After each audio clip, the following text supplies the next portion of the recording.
कुर्सी दिखाइए।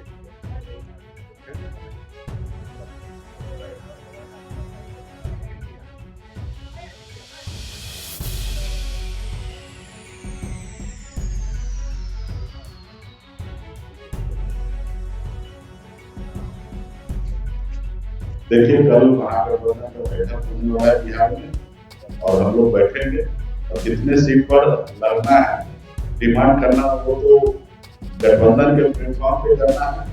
और जब गठबंधन के प्लेटफॉर्म पर स्वीकृत हो जाएगा तो आप लोगों के बीच में आपको इसकी जानकारी हम लोग दे देंगे। नमस्कार, आप है न्यूज़ 4 नेशन पर। मैं आपके साथ अभिजीत सिंह।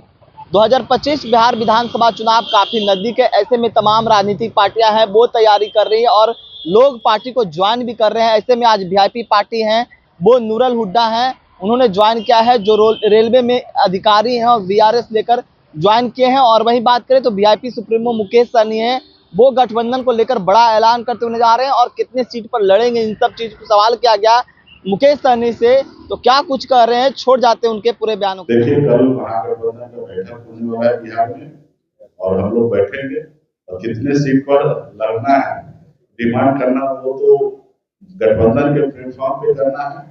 और जब गठबंधन के प्लेटफॉर्म पर स्वीकृत हो जाएगा तो आप लोगों के बीच में आपको इसकी जानकारी हम लोग दे देंगे।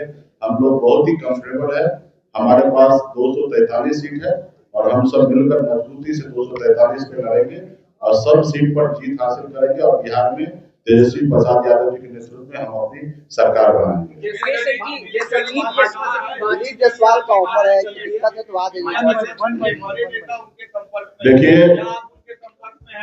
देखिए, हम भी सुने हैं, भारतीय जनता पार्टी पहले से ही परसेप्शन बनाते हैं, वो पहले से ही वो अपने आप को कमजोर समझते हैं। उनको पता है कि मेरे नैया पार नहीं लगने वाला है 2020-25 में। ये नैया को अगर कोई पार लगा सकता तो सनफ मोल्ला ही पार लगा सकते हैं, तो इसलिए वो लोग हमारे इंतजार कर रहा है। मैं वहां पे जाने वाला नहीं हूँ। और दूसरा उनका एक और परसेप्शन है कि अपने गठबंधन के सहयोगी को सीट नहीं देना, खास करके चिराग पासवान जी को, मांझी जी को, उपेंद्र जी को, ताकि उनको ये हमेशा बताते रहेंगे कि सहनी जी हमारे साथ आ रहे हैं, इसलिए थोड़ा कम सीट वहां पर एडजस्टमेंट कर लीजिए। तो मैं चिराग पासवान जी को भी मैं कहना चाहूंगा आपके माध्यम से कि आप मजबूती से अड़े रहिए। आपका पार्टी का कम से कम एनडीए गठबंधन में 50 सीट मिलना चाहिए। और आपको अगर कहे कि मुकेश सहनी आ रहे हैं तो इस बात पे विश्वास नहीं कीजिए। क्लियर है कि वीआईपी पार्टी खास करके एनडीए में तो दूर दूर तक नहीं जाने वाले, महागठबंधन में है और अपनी हम लोग सरकार बनाएंगे। और मांझी जी से भी आग्रह करते हैं, उपेंद्र जी को कह रहे हैं कि मांझी जी अभी 35-40 सीट मांग किए हैं, तो 35-40 सीट तो मैं मानता हूँ कि ज्यादा है, लेकिन कम से कम 20 से 25 सीट उनको मिलना चाहिए।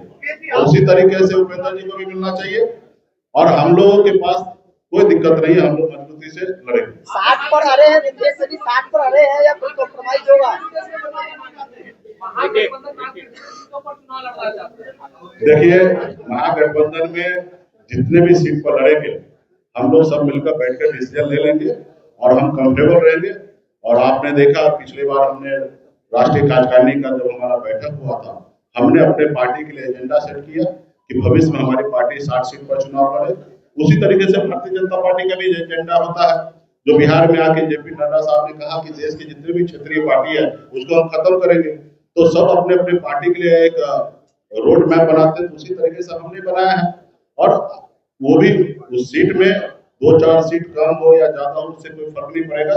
हम मजबूती से महागठबंधन लड़ाई लड़ेंगे, गरीब, पिछड़ा, दलित सभी समाज के हर वर्ग के लिए लड़ाई लड़ेंगे। और आपको तो आपने देखा कि मेरी लड़ाई जो है दिल्ली के सरकार से आरक्षण की लड़ाई है, जिसके लिए मैंने सब चीज को त्याग दिया। मंत्रिमंडल हमारे छीन लिए गए, हमारे विधायक ले लिया गया और फिर अभी कुछ किस मुंह से वो लोग हमको बुला रहे हैं, हमको उनपे तरस आ रहा है कि इतना सब चीज करने के बाद भी वो अभी भी मेरे इंतजार कर रहा है। तो ये कहीं ना कहीं उनको दर्शाता है कि राज्य में वो लोग कमजोर है। एक तरफ प्रशांत किशोर जी उनको डैमेज करेंगे, बहुत सारे लोग हैं, जाति धर्म के लोग हैं जो अभी उनको पसंद नहीं कर रहे।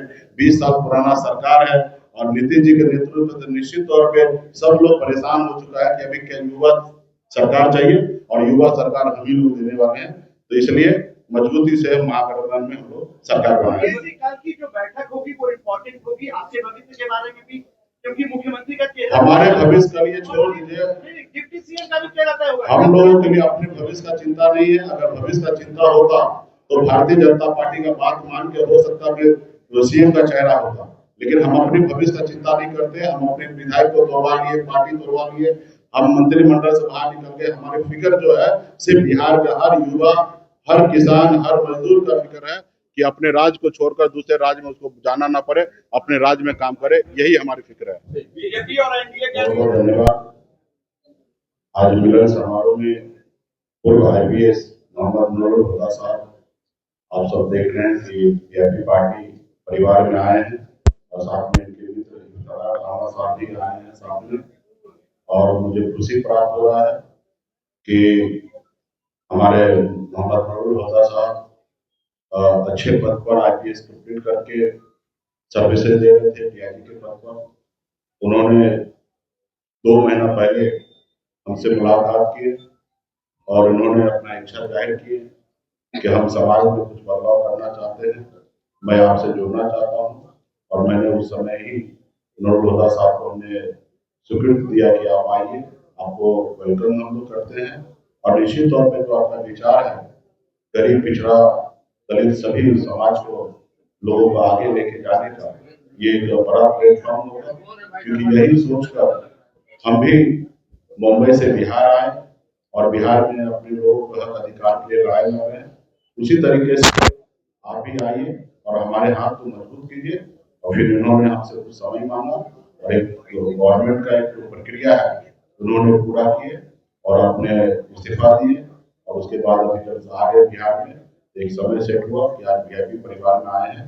मैं स्वागत करता हूँ और निश्चित तौर पर इनके आने से एक बड़ा मैसेज, एक बड़ा संदेश वीआईपी पार्टी पूरे देश में दे रही है कि हम सभी जाति, सभी धर्म के लोग हमारे साथ हैं। अक्सर लोग हमें निषाद समाज से कनेक्ट करते हैं, ये बात सही है कि बिहार में निषाद समाज मजबूती से वीआईपी पार्टी को अपना घर परिवार समझते हैं, लेकिन इसमें अन्य समाज के लोग हैं, हमारे जैसे BK सिंह जी हैं, ये भी दिल्ली के रिटायर्ड कमिश्नर रहे हैं, हमारे देव ज्योति जी हैं। तो अभी पार्टी में बहुत सारे सभी जाति धर्म के लोग पार्टी में आ रहे हैं और इससे हमारी पार्टी भविष्य में आगे हम लोग बढ़ेंगे। और हम पे, हमारी पार्टी पे भरोसा करने के लिए पुनः मैं मोहम्मद नूरुल हुदा